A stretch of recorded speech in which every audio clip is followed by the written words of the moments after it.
So it's really interesting that, today we talk increasingly of embedded payments, right, as something that's important in a user experience. And we see it every day contextualized, right, in our consumer lives, whether it's how you grab an Uber and payments is embedded. You almost gotten to a point in life where you step out of the car without thinking about payment. And certainly I've done that at a few yellow taxis here in New York. You sort of bowl out and the guy goes, you got to pay. And you're like, oh, yes, that was the model.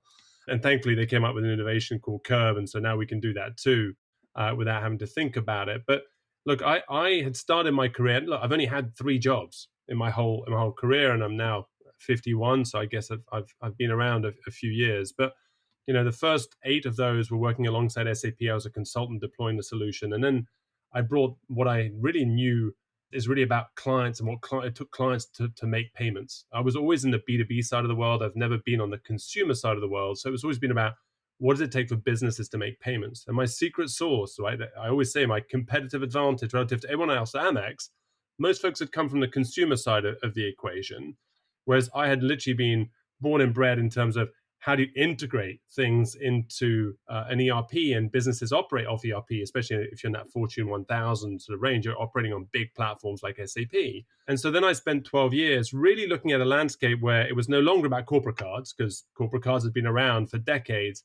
And it was about saying, okay, well, if Amex was going to continue to grow, how do you get into other indirect payment spaces? And the more you went into that space, the more you realize it was actually relying on other technologies that weren't actually the card or the payment rails themselves. And so that integration. So for me, that embedded payments journey really started in earnest for me the minute I leapt from ERP into Amex. And look, my first journey with Amex was we went out to buy an electronic invoicing company. Again, the philosophy was simple: see the invoice, see a purchase order, have the first right to finance it. And so the mind map was already there. And this was back in 2007, 2008. And Amex was interested in saying, okay, how do I go beyond, right, just T&E, and how do I help create, right, efficiencies across bigger spend? And so that was an interesting journey because they kind of went in with 2 feet and then very quickly realized, well, that's great, but we're really experts in payments. And so we sort of end up unwinding a lot of that business as part of that journey. But it was, look, that was the big thing around seeing embedded payments, which again, just keep going.